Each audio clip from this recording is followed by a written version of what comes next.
우리는 다 항상 뭘 봐야 되냐면 뭐 교회 오면 당연한 거고요. 우리의 중심은 항상 하나님께 있어야 돼요. 믿습니까, 여러분? 그래서 이제 주일 찬양 예배 때 하는 십자가와 복음이라는 이 주제가 핵심이 뭐냐면 지난번에 다 했어요. 하나님과의 친밀한 교제예요. 나는 핸드폰에 몇 명의 사람이 저장돼 있다고. 여러분 지금 직업적으로 우리 교회 안에도 많은 분들 관리하시는 분들 있잖아요. 참 귀한 거잖아요. 우리가 삶을 위해서도 그랬고 많은 사람들하고 교제를 하면서 산다라는 것은 매우 중요해요. 그러니까 나는 내가 알고 있는 사람이 별로 없다. 여러분 이게 인간관계를 잘못하는 거죠. 사회생활도 잘못하는 거지만 하나님 앞에서 사는 모습도 결코 옳은 것은 아니에요. 많으면 많을수록 옳은 인생을 사는 거예요. 옷깃만 스쳐도 인연이라 그러잖아요.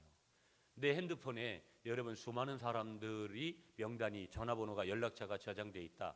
여러분 나는 꽤 괜찮은 사람이라고 어떤 면에서 자부해도 괜찮아요. 그것이 직업적인 접근이든 어떻든 간에. 그러나 그 사람들의 핸드폰을 저장한 명단이 정말 복음적인 것을 위한 거라면 더 의미가 있겠죠. 내가 이 사람들을 반드시 전도하겠다라는 그 목적이 거기에 숨겨져 있다면 그 사람은 대단한 사람입니다. 우린 이런 질문을 아침에 한번 해볼까요, 여러분? 하나님 마음에 꼭 드는 사람이 어떨까? 우린 뭐 따라 안 하셔도 되는데 반응이 좋네. 저도 네팔 가서 너무 많은 회개를 하고 너무 많이 눈물을 흘리고 하고 오늘 아침에도 눈물이 나서 주체를 못 하겠는 거예요.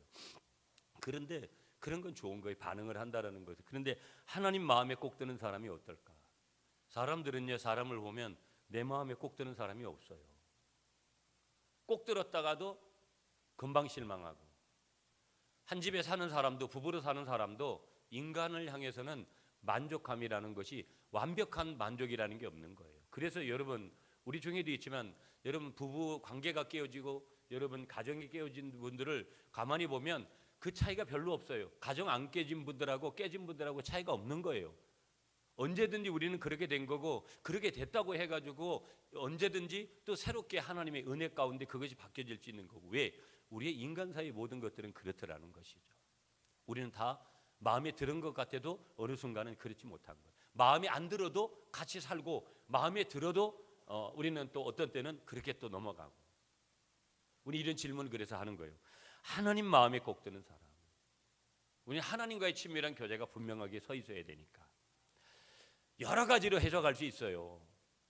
성경 많이 있는 사람, 예배 잘 드리는 사람, 헌금 많이 하는 사람, 뭐 우리가 기도 많이 하는 사람, 뭐 여러 가지로. 그러나 저는 하나님 마음에 꼭 드는 사람이 누구일까? 흔한 답을 여러분에게 드려요. 하나님의 명령에 순종하는 사람이다. 하나님은 순종하는 사람을 그렇게 기뻐하세요. 하나님이 보시는 것은 외모가 아니고 우리의 속사람이에요. 우리도 내 남편의 마음이 어디 있나, 내 아내가, 내 자식들이, 내가 알고 있는 상대방의 마음이 어디 있나, 이런 것들을 많이 보잖아요. 이 혼의 영역이라는 것이 매우 중요해요, 여러분. 여기에서 모든 것들이 나오고 여기에서 나오는 것들이 여러분 여기에서 또 저장도 되고 여기에서 여기로 또 출발도 시켜서 행동으로 나오거든요. 하나님 뭘 보냐면 속사람을 보는데 하나님의 명령에 순종하면서 사는가, 이걸 보시는 거예요. 더 정확하게 오늘의 말씀으로 우리가 연결해서 말씀을 드린다면 영혼을 구원하는 사람을 하나님이 최고로 여기는 거예요. 믿습니까, 여러분? 제가 그냥 지나가는 말로 이 말씀을 준비해서 드리는 것이 아니라 비행기를 타고 가면서 이번 주 설교를 준비하고 또 그러면서 네팔 가서 제가 회개하고 내가 뭘 하나님 앞에 잘못했는가, 이 일을 잘못한 거예요. 영혼을 구원하는 일을 적어도 그냥 일반 표면적으로 개척을 해서 교회를 세워가는 그 목사가 내가 하나님 앞에서 뭘 잘못했을까? 그리고 하나님이 꼭 마음에 드는 사람이라고 말하는 사람 누굴까? 내가 하나님 마음에 들려고 하면 내가 뭘 해야 될까? 답은 뭐냐면 영혼을 구원하는 사람이 되는 거예요. 제가 어제 저녁에 와서 다음 주일에 몇 명이 초대되냐고 대략 얘기를 들었어요. 30명도 안 되는 인원을 초대한대요. 실망이죠, 인간적으로는. 제가 봐도 여러분들의 움직임들이 그렇게, 저도 역시 마찬가지. 그래서 제가 부담은 그렇게 안 드렸어요. 그래도 목적을 가지고 한번 가보자. 다음 주 아직 한 주간이 남았기 때문에 오늘 이 말씀을 또 드리는 거예요. 그래도 주어지는 대로 하는 거죠. 우리 한번 따라하겠습니다. 전도는 어명이다. 전도가요 가장 세상에서 행복한 명령이더라는 거예요. 여러분, 요즘 사람들은 이 포스트 모더니즘 시대의 정신은 뭐냐면 남이 명령하는 것을 싫어해요. 그러니까 나한테 명령하는 것을 싫어한다고요.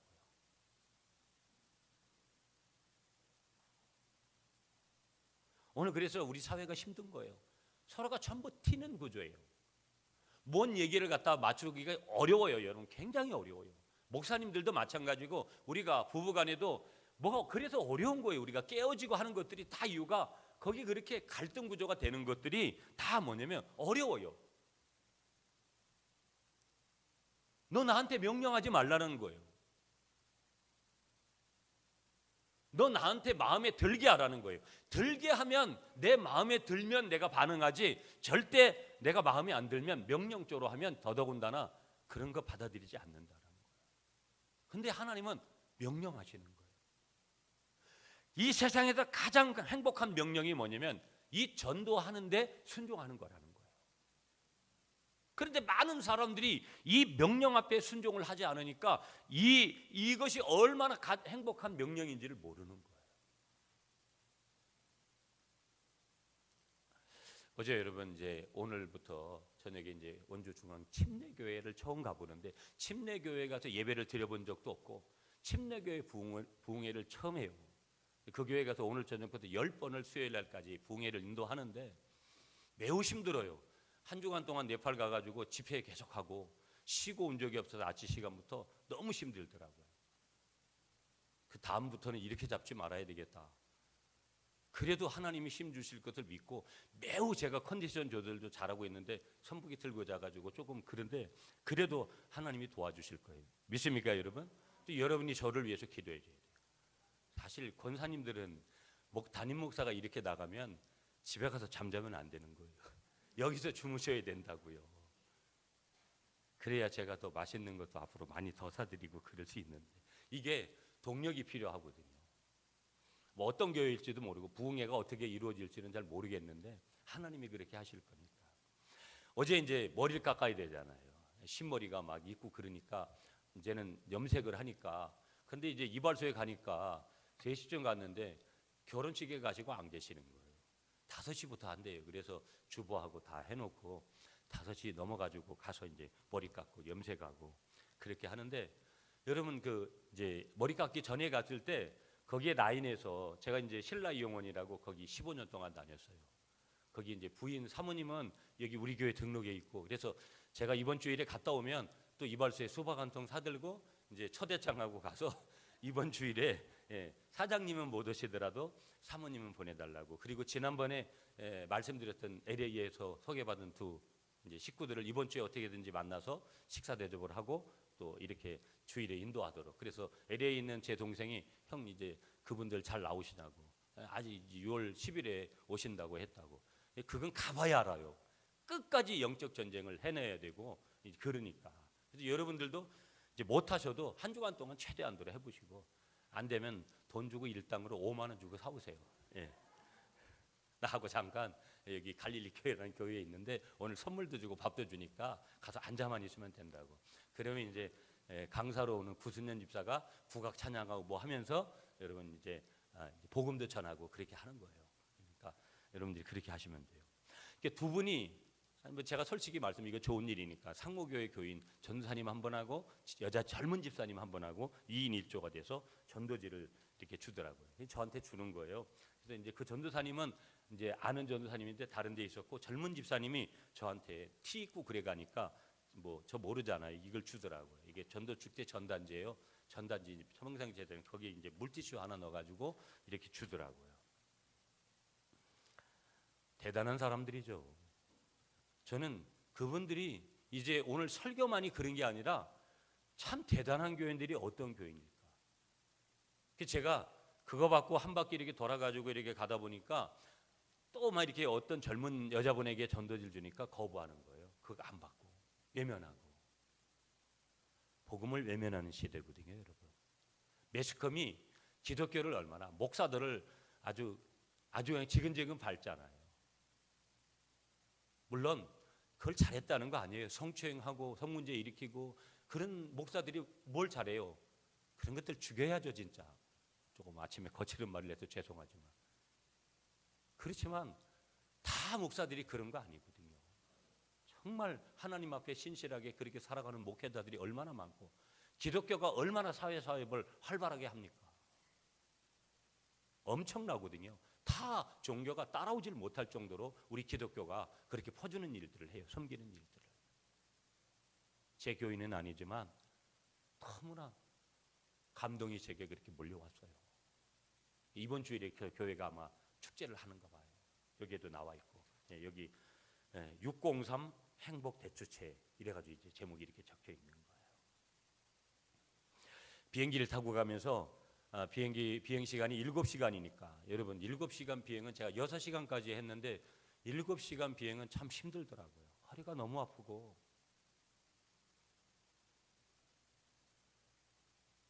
비즈니스석은 좀 좋더라고요, 여러분.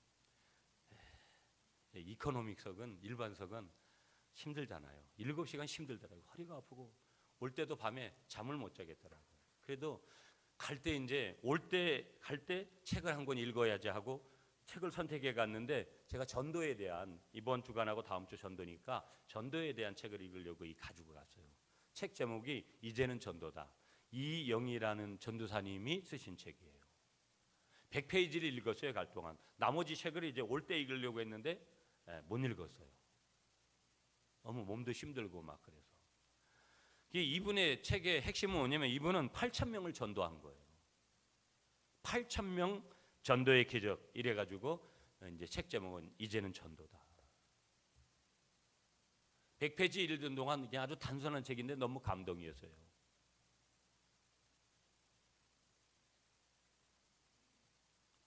네팔 선교에 대한 얘기를 좀 이렇게 드리면 이런 거예요, 여러분. 월요일 날 이제 출발해서 월요일 날 이제 거기 가니까 밤이고 시차가 여기가 지금 12시면 이제 3시간 15분 정도 늦어요. 우리가 좀 빨라요. 그래서 그날 가서 잠자고 화요일 날 10시부터 오후 4시까지 집회. 그럼 뭐 준비하고 일찍 일어나서 또 준비하고 그렇게 마치고 수요일 날 10시부터 4시까지 집회.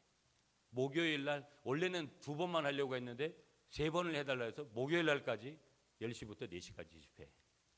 그리고 오는 날 이제 조금 그게 다였어요. 그러고 이제 한국으로 온 거거든요. 거기 밤에 우리 시간으로는 밤 11시. 인천 오니까 1시간 밤 비행기는 또 1시간 빠르더라고요. 야, 시속 1000km 이상을 달리더라고요. 여러분, 지금 대한항공이나 이런 사태가 우리 국내에서는 굉장히 심각하잖아요. 대한항공 비행기 앞에서 사진도 찍었지만 원래 못 찍게 하는 거. 대한항공을 탄다라는 것이 대한민국 비행기를 탄다라는 것이 얼마나 가슴이 뜨거우는지 몰라요. 그거를요 이렇게 세계를 다녀보면 그걸 느끼는 거예요.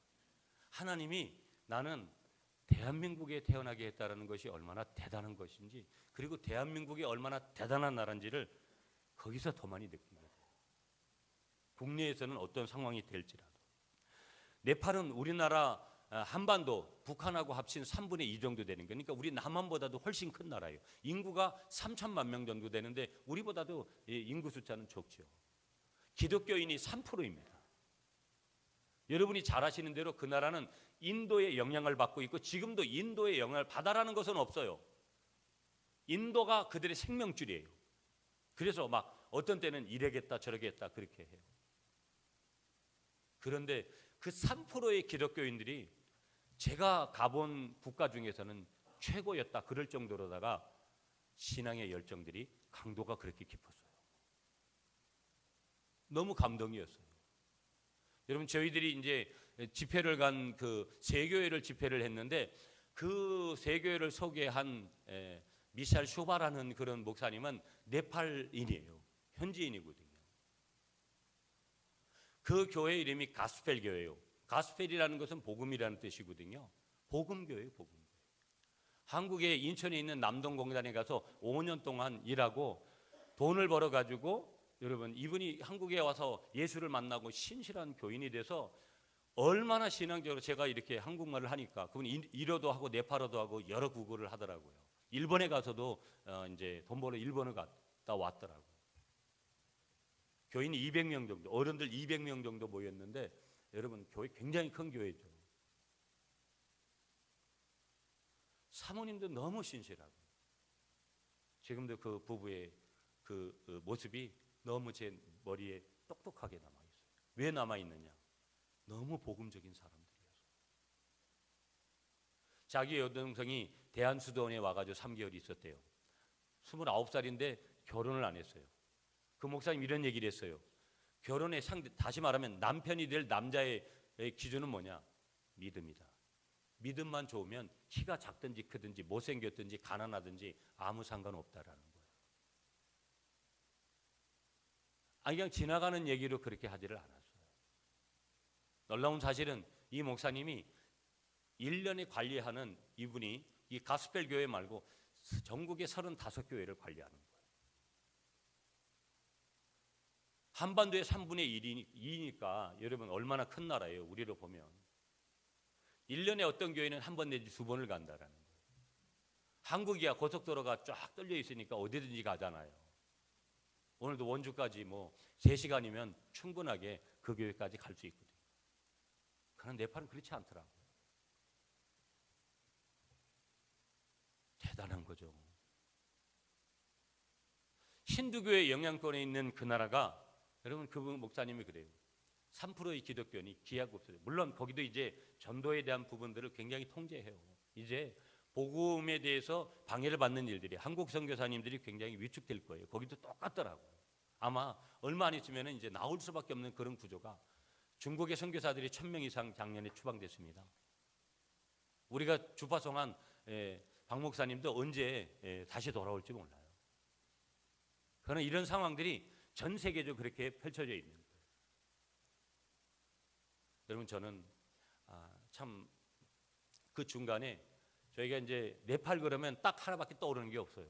뭐냐면 이제 히말라야 에베레스트 산 8,848m 세계에서 최고 높은 산이 있는 그 8,848m의 산만이 아니라 수많은 뭐 7,000m 봉, 8,000m 봉이 엄청난 카트만두가 1000고지 이상에 있는 도시예요.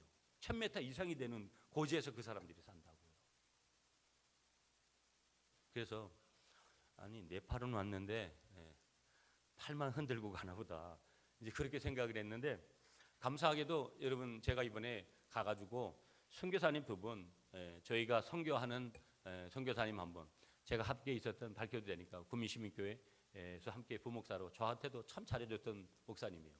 저희 교회가 처음에 초창기에 선교대에 있었는데 성문영 목사님이라고 그분을 인천공항에서 만나게 해서 가기 전에 그랬어요. 내가 네팔 갔는데 이분들을 만나야 되는데 어떻게 하지?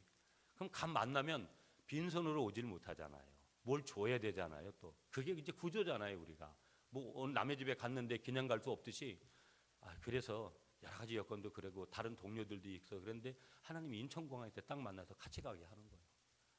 너무 도움도 많이 받았고 또 그 선교사님들 2곳에 더 방문해서 또 같이 하고 그 주머니 있는 거 다 털어주고 사실은 제가 뭐 달러나 이런 것들은 많이 가져가지 않고 한국 돈이 있었는데 그렇게 주고 안 주고 올 수 없잖아요. 또 그게 이제 인지상정이니까 사람이. 그러면서 여러분 감사하게도 우리 선교사님이 소개를 해가지고 이제 히말라야를 봤어요. 어떻게 봤냐면 비행기를 타고 제가 캄보디아 가서 국내선 비행기를 한번 타보고 다시는 이런 비행기는 안 탄다고 그랬는데 또 그런 비행기인 거예요. 한 20명쯤 타는 앞에 프로펠러 달리고 근데 그거로다가 이제 헬기로다가 하는 것도 있는데 그건 굉장히 비싸요. 근데 그거를 타고 아침에 새벽 5시 10분에 거기 가서 공항에 가니까 전 세계에서 온 여행객들이 거기 있더라고요. 그래서 40분 정도를 비행하면서 히말라야 전체를 이렇게 보는 거예요. 여러분 오늘 이 79장 찬양을 오늘 이제 처음에 찬양을 드렸거든요. 이제 저는 이제 외국을 많이 다닌 것은 아닌데 뭐 이렇게 몇 나라 이렇게 가본 나라 중에서는 정말 최고였어요, 여러분. 여러분 이제 선교가 돼서 네팔을 갈 수 있으면 우리가 같이 너무나 이제 이게 천상에 있다라는 것이 여기 천국이 여기구나. 찬양이 저절로 나왔어요. 예. 주님의 높고 위대하심이 내 영혼이 찬양하네. 주님의 높고 위대하심은 내 영혼이 찬양하네. 자동으로 두 눈에서 눈물이 막 흘러내렸어요. 다른 목사님들은 관심이 없었어요. 뭐 흘렸는지 안 흘렸는지. 그러나 저는 그런 감동이 쫙 몰려왔어요. 자연이 아름다워도 이렇게 아름다운 것이 있었나. 혼자 봐서 죄송합니다, 여러분. 저는 신앙의 간증을 하는 거예요. 하나님이 이런 걸 만드시다니. 내가 네팔 목사님한테 그랬어요. 미첼 목사님, 당신은 축복받은 사람이라고. 하나님이 당신의 나라에 이런 히말라야라는 상을 주셨으니까.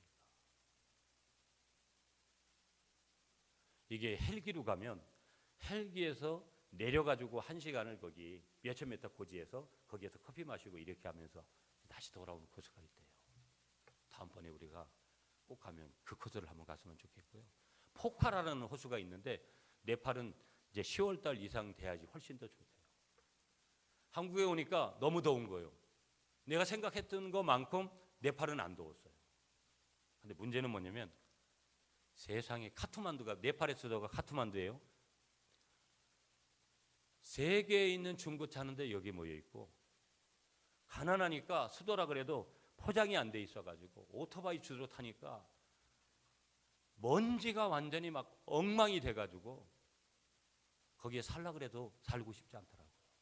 선교사님들은 다 어디에 가서 사시는 줄 아세요? 공기 좋은 쪽에 가서 살더라고요. 너무 가슴이 아팠어요. 자연적으로 감사하죠. 내가 이 땅에 태어난 것이 얼마나 감사한 건가. 비결 자체로 그렇게 되니까. 저는 이 말씀을 드리게 됐어요, 여러분. 네팔 선교에 대한 부분들을 좀 정리해 보면서 저는 이런 생각을 했어요. 우리 아이들하고도 아직 계획이에요. 계획을 말씀드리는 거예요. 반드시 우리 가정도 이제 해외에다 우리 가정 명의로 하나님 앞에 한 교회를 개척해서 올려드려야 되겠다. 그러려면 뭐 2, 3천만 원 정도면 가능하고 그 이상 하면 더 좋게 되는 거고, 그 액수가 넘어지는 건 여러분 평수를 넓게 짓고 좋은 자질로 갖다가 지을 수 있는 그런 저기로 하면 2층으로 짓느냐 1층으로 짓느냐 그런 것 때문에 국내에서 하듯이. 그러나 기본적인 것들은 그런 나라들은 다 2, 3천만 원이면 교회를 지을 수 있는 구조가 되는 거예요. 그 여러분에게도 여러분 제가 간곡하게 부탁을 드리고 싶은 거 뭐냐면, 여러분들 가정으로 평생에 내가 예수 믿고 이 땅에 사는 동안에 우리 가정에서 어느 나라에, 앞으로 여러분 제가 중국부터 시작해서 아프리카까지 미국, 제 동생들 선배들 뭐 여러 가지 있는 생기들, 우리가 준비만 되면 언제든지 날아갈 수 있는 그런 나라들을 하나님께서 우리에게 허락해 주셨거든요. 그러면 여러분들 마음속에 그런 마음을 좀 심었으면 좋겠다. 하나님, 내가 우리 가정이 일평생 내가 교회 하나 올려드리겠다고, 교회 하나 세우고 하겠다고. 2개 세우면 더 좋고 3개 세우면 더 좋고. 여러분이 감동이 있으면 언제든지 얘기하세요. 저희가 올해 2018년도에 1호 교회를 세우고 매해년마다 세울 수도 있습니다. 여러분이 도와주시면. 목사님, 제가 올해 교회 하나 세우고 싶다고 하면 그러면 제가 안내요. 네팔에다 하라고. 여러분, 이 현지인 목사님이 네팔은 너무 가난하잖아요. 카트만두 수도가 그러니까. 그러면 여러분 그 주위로 가면 얼마나 가난하고 병들고 이런 사람들이, 제가 그랬어요. 몸 아픈 사람이 일어나고 3분의 2인 거예요. 한국도 그렇지만 여러분 부흥에 가서 보면 3분의 2가 일어나는 거예요.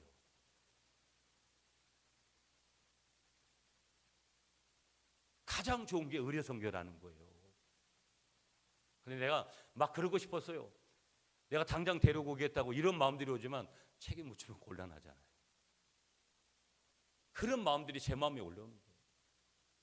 저 사람은 벌써 35교회나 하나님 앞에 올려드렸는데 나는 뭐지? 저 사람은 못 사는 가난한 나라의 네팔인 목사인데 신학도 별로 없고, 그런데 나보다 영적으로 너무 부유한 거예요. 난 뭐 했나? 여러분이 언제든지 목사님, 내가 교회 하나 짓고 싶다고 그러면 언제든지 얘기하세요. 그러면 제가 이런 지역에 있는데 어떻게 하시냐고. 그러면 여러분 계속해서 2호, 3호, 4호, 5 그런 교회를 하나님 앞에 올려드릴 수 있는 거예요. 주님의 높고 위대하심 그 앞에 순종하시는 여러분이 되시기를 간절히 축복하겠습니다. 여러분 우리에게 사명이 있어요. 그 사명 중에 교회가 가장 본질적인 사명, 저와 여러분들이 개인으로 가면 내가 교회니까 교회가 감당해야 될 가장 본질적인 사명이 뭐냐? 사람을 구원하는 일이라는 거예요. 여러분 버팔로 고기 물소 아시죠? 물소 고기 많이 먹고 염소 고기 많이 먹고 그렇게 왔어요. 맛있더구만요. 버팔로 고기 처음 먹었어요.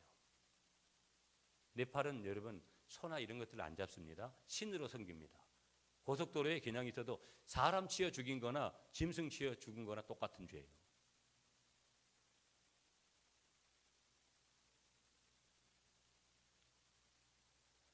그런데 그들이 감당하고 있는 그 몫은요, 그 사람들을 향해서 가는 그 열정은 매우 중요하다. 그런 짐승이 아니라는 거예요. 그 짐승을 구원하는 것이 아니라 사람을 구원하는 일이에요. 그게 뭐라는 거예요? 내가 해야 될 가장 기본적인 사명이라는 거예요. 하나님이 가장 기뻐하는 것도 내가 하나님 앞에서 가장 1번으로 감당해야 될 몫도 뭐냐? 사람을 구원해내는 거예요. 그 중에서도 뭐예요? 나하고 함께 천국 갈 사람. 나는 천국 열차를 타고 가는데 내 사랑하는 가족들, 내 아내와 내 남편과 내 모든 가족들이 지옥행 열차를 타고 간다. 여러분 상상을 한번 해보자고요. 그것이 사실이라면 우리가 어떻게 해야 되는 것일까?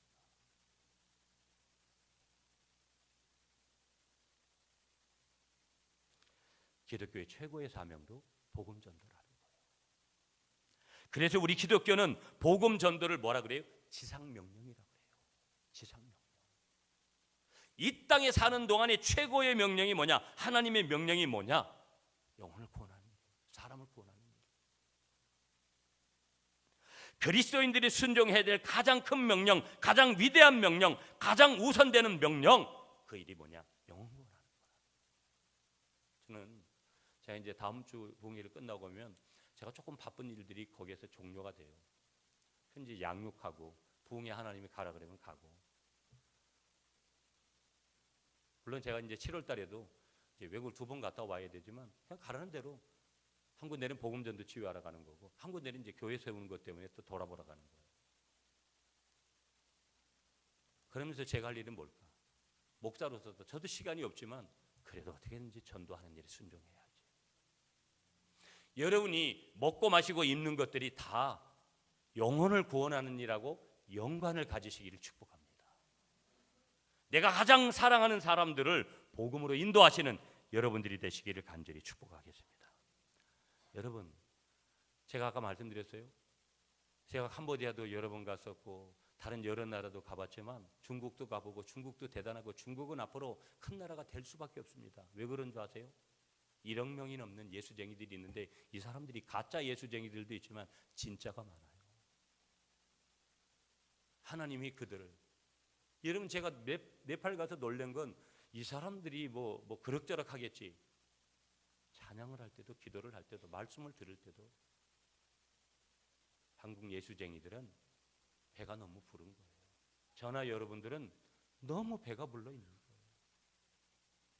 창피하기도 하고 한편에서는 감사하면서도 너무 부끄럽고 회개가 저절로 나오는 거예요.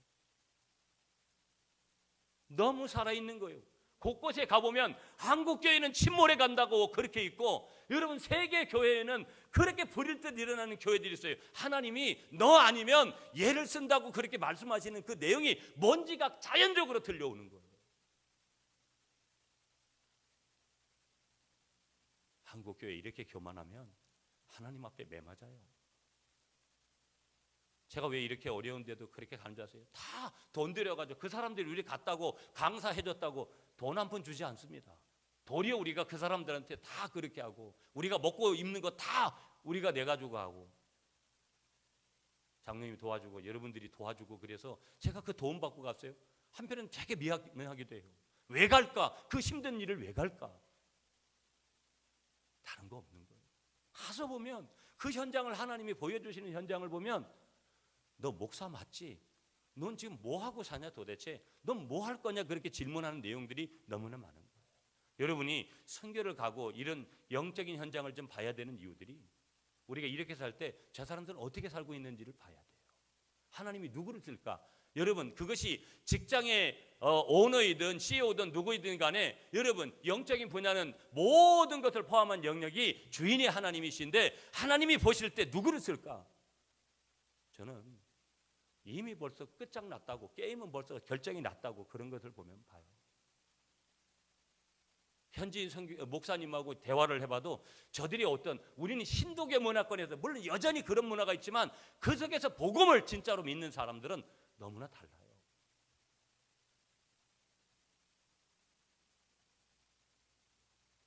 오늘 그리스도인들의 최대 비극이 뭐냐? 본업을 잃어버리는 거예요. 여러분, 내가 먹고 사는 문제, 그게 본업이에요? 성경은 그렇게 말하고 있지 않아요. 우리의 본업은 딱 한 가지만 얘기해요. 영혼을 구원하는 거다. 사람을 구원하는 거다. 그게 본업이라는 거예요. 그럼 우리는 다 지금 본업을 놓고 부업 가지고 갖다 매일 치닥거리 하는 거예요. 오늘 가장 교회의, 한국교회 최대 비극이 뭐냐? 본업을 잃어버린 거예요. 영혼을 구원하지 않는 거예요.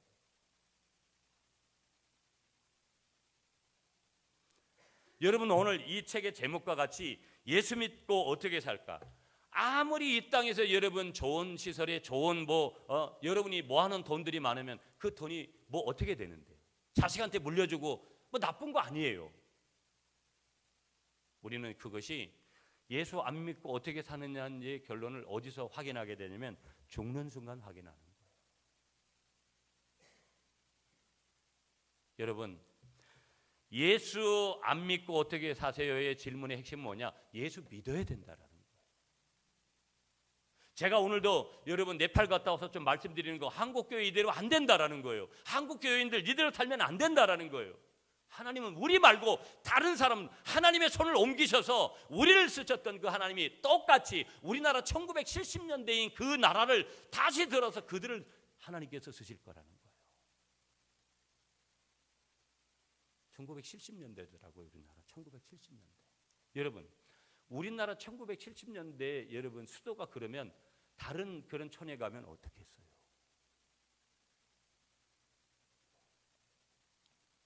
한번 따라하겠습니다. 복음을 비웃지 말라. 여러분, 오늘 열왕기하 7장 1절을 한번 읽어주세요. 1절 말씀 다 같이 시작.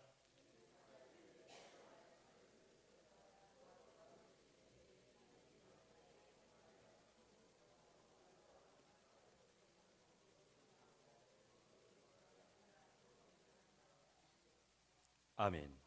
자, 이 말씀이 오늘 본문을 좀 보면은요, 여러분 이렇게 얘기 시작되는 거예요. 여러분이 읽은 대로. 그러니까 한마디로 그 당시에 지금 상황에서 지금 이제 먹을 것이 없는 여러 가지 상황이에요. 죽을 지경에 이른 상황이에요. 그런데 어떤 이가 나타나서 싼 값으로 양식을 구할 수 있다. 먹을 것을 거저 죽게 될 것이다. 그가 누구냐면 엘리사 선지자예요. 엘리사 선지자가 그렇게 이야기를 하는 거예요. 이게 무슨 뜻이냐 하는 것들을 갖다가 이해를 하려면 우리가 7장을 읽었지만 그 전장인 6장의 사건을 좀 이해해야지 이 내용을 좀 저희들이 이해할 수 있는데요.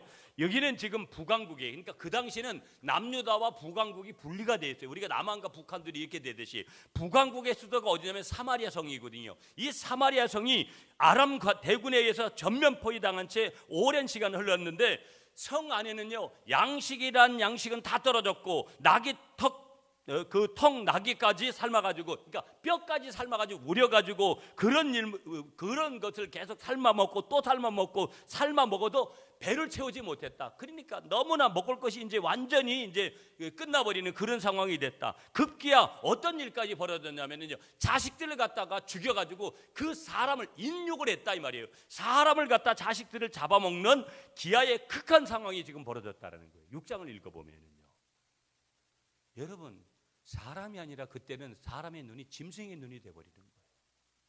못 먹었을 때 여러분 배고플 때의 그 심정 아시잖아요. 그때 임금은 통곡을 했더라는 거예요. 왕은. 이런 상황 속에서 이들에게 가장 필요한 것이 무엇이었을까? 당연히 양식을 구해 먹는 거죠. 먹을 거리가 생기는 거예요. 바로 이때 엘리야 선지자가 뭐라고 얘기하냐면 내일 이맘때부터 마음 놓고 싼 값으로 양식을 구할 수 있을 것이다. 그렇게 선포하는 거예요. 이 소식이 바로 성한 사람들에게 주어진 복음이라는 거예요. 복음. 여러분, 세상 사람들은요, 제가 지금 목사로서 여러분에게 말씀드리는 거 아니에요. 한 사람의 신앙으로서도 세상 사람들은 아무리 많이 가지고 있고 아무리 화려해도 그들은 불쌍한 사람이라는 거예요.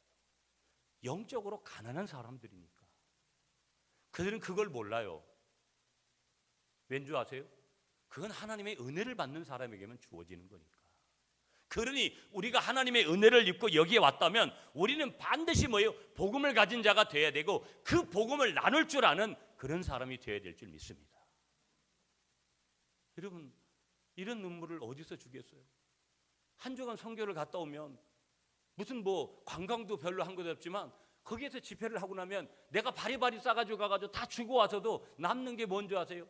영적인 이 부유함이 남는 거예요. 그 땅에 지금도 제가 가서 여건을 어떻게든지 여기 여건을 어떻게든지 교회를 성장시켜서 모두와 함께 이 전 세계 복음화를 위해서 한번 뛰어봐야 되겠다는 그런 비전들이 가슴에서 막 끓어오르는 거예요.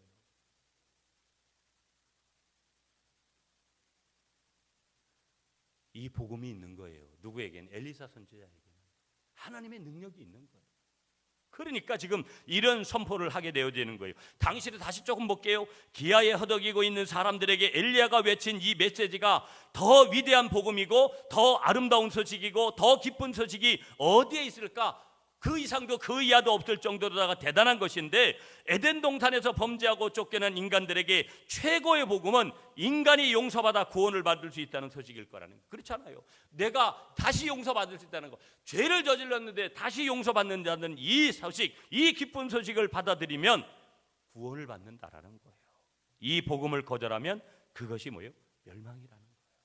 우리는 복음을 받아들였으니까 얼마나 귀한 구원 가운데 있다라는 것을 믿으시는 여러분이 되시기를 축복합니다.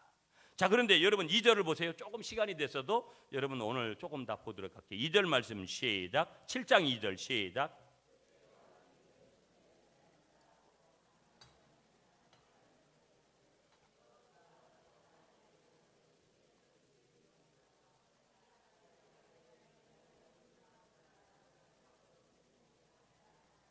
아멘. 잘 보세요, 여러분. 여기 나오는 한 사람은요, 하나님의 역사를 봤어요. 근데 문제가 뭔지 아세요? 믿지를 않는 거예요. 믿지를 않아요.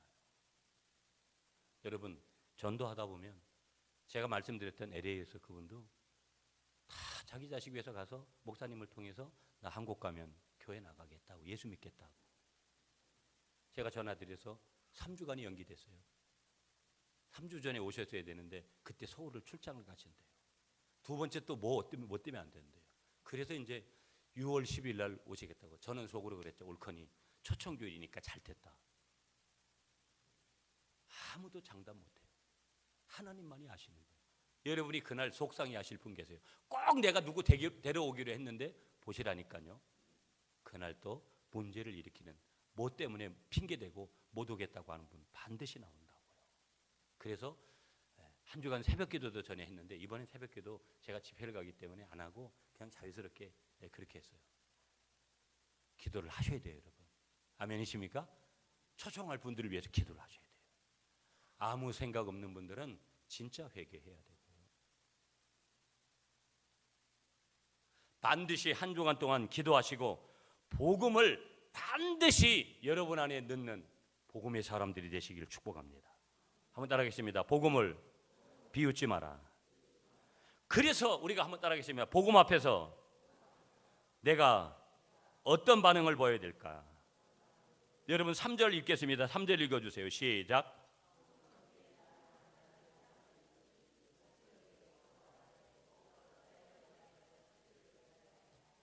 아멘.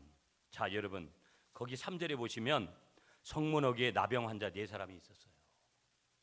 근데 거기 문제가 뭐냐면 부정이 거기 딱 들어온 거예요.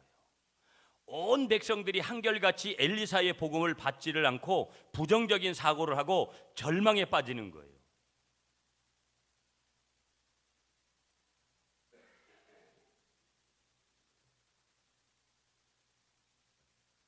여러 여건들이 발생이 되는 거예요. 좀 전에 말씀드린 대로.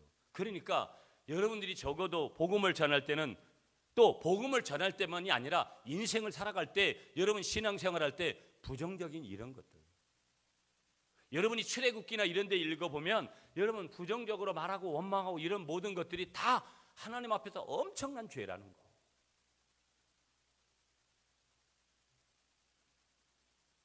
우리가 영혼을 구원하는 이 일 앞에 우리가 하나님 앞에 쓰임받기를 원한다면 부정적인 생각, 부정적인 언어 안 된다는 말을 하지 말라는 거예요.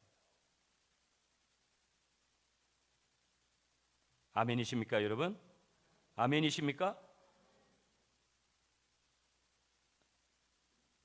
그런 그들이 오늘 먹을거리를 반드시 하나님께서 준비하셔서 찾아요. 간밤에 하나님께서 사건을 일으키신 거예요. 하나님은 아람 사람들의 귓전에 요란한 소리를 들리게 하시고, 여러분 거기에 6절이에요. 여러분 6절 말씀 다 같이 시작.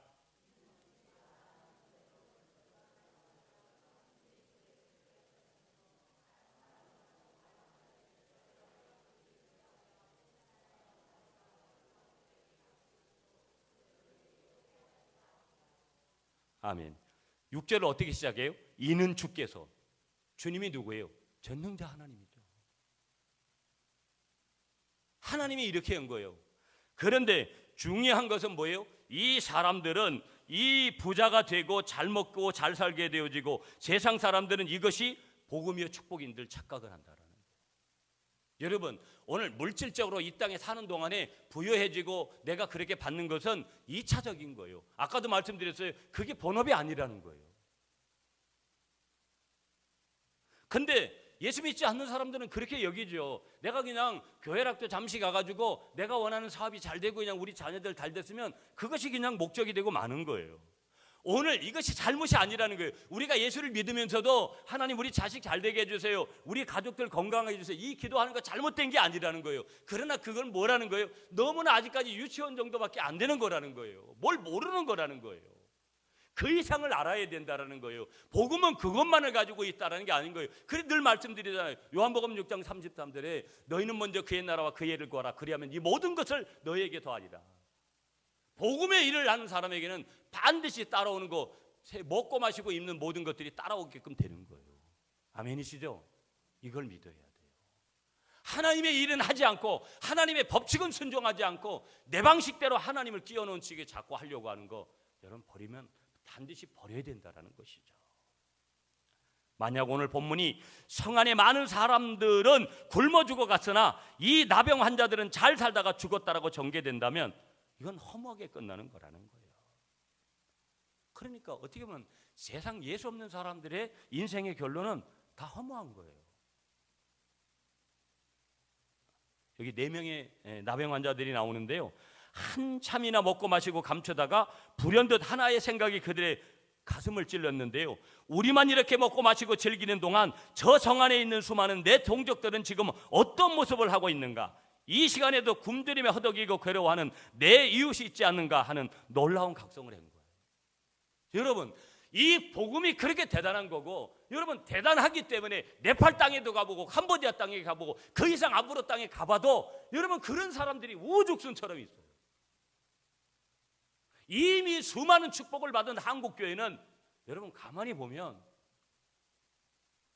하나님이 원하시는 이 본질의 복음의 능력에 빗나가는 목사, 빗나가는 중직자들이 너무나 많이 있습니다.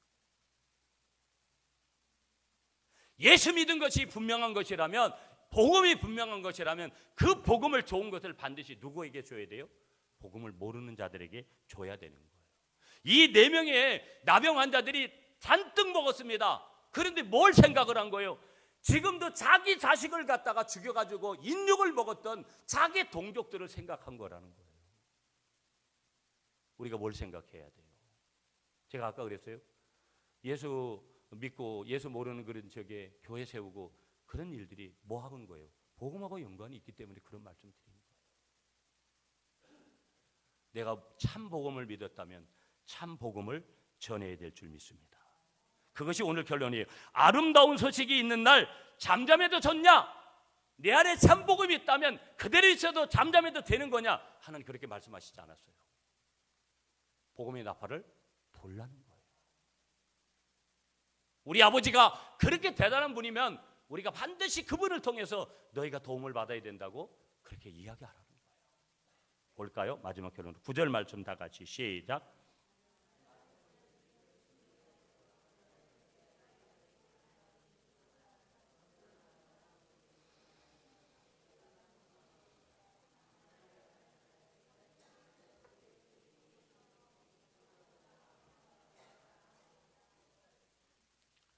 여러분 여기 핵심 뭔지 아세요? 이제라도 지금부터도 늦지 않더라는 거예요. 뭐 하라는 거예요? 깨달음은 회개하라는 거예요. 자신을 좀 돌아보라는 거예요. 아무 생각 없이 이런 생활들을 하는 분들은 자신을 좀 돌아보라는 것이죠. 그리고 하나님 앞에 쓰임 받기를 갈망해야 될 줄 믿습니다. 아까도 제가 말씀드렸잖아요. 저런 마음을 가지고 네팔 땅에서 그것도 신학도 변변하게 배우지도 못한 그런 목사님이 우리는 뭐고 나는 뭘까? 그건 물어보나 마나 하나님이 누구를 쓸까 더 그건 질문 자체부터가 이상해지는. 우리는 다시금 복음으로 가야 돼요. 그 복음의 메시지가 뭐예요? 하나님이 나를 쓰시도록. 아멘이십니까? 그래서 저는 힘들지요 오늘도. 그래도 괜찮아요. 여러분 뭐 아까도 말씀드렸지만 비행기 타서 이 비행기 떨어지면 어떨까? 우리가 그런 생각 한번 해보지 않으세요? 그러나 중요한 건 뭐가 생기는 줄 아세요? 저는 항상 그렇게 해요. 비행기 안에서도 우리 아버지가 나를 보호하고 계신다. 이 하나님이 나를 구원하고 계신다. 이 메시지를 항상 제가 가져요.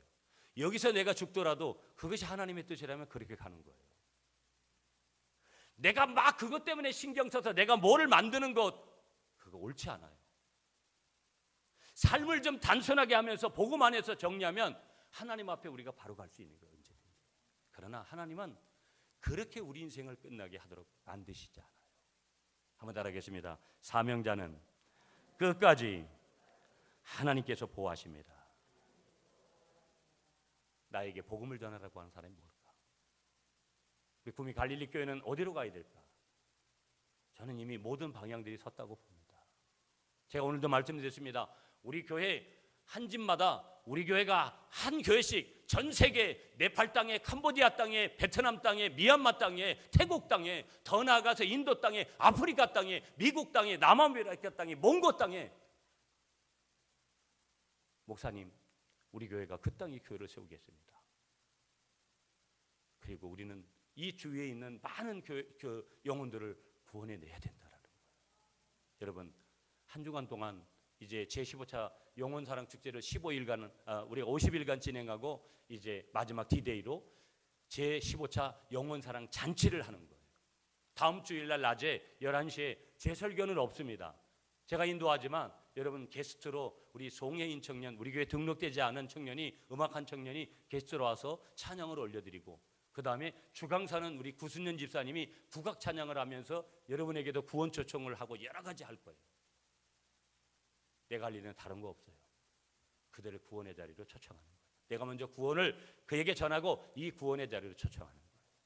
한 주간 기도하시면서 여러분의 베스트들을 꼭 만나시고 여러분의 베스트들을 이 자리에 하나님 계신 곳으로 인도하시는 여러분이 되시기를 간절히 축복하겠습니다. 우리 한번 따라하겠습니다. 마지막으로 예수 안 믿고 어떻게 사세요? 기도합시다.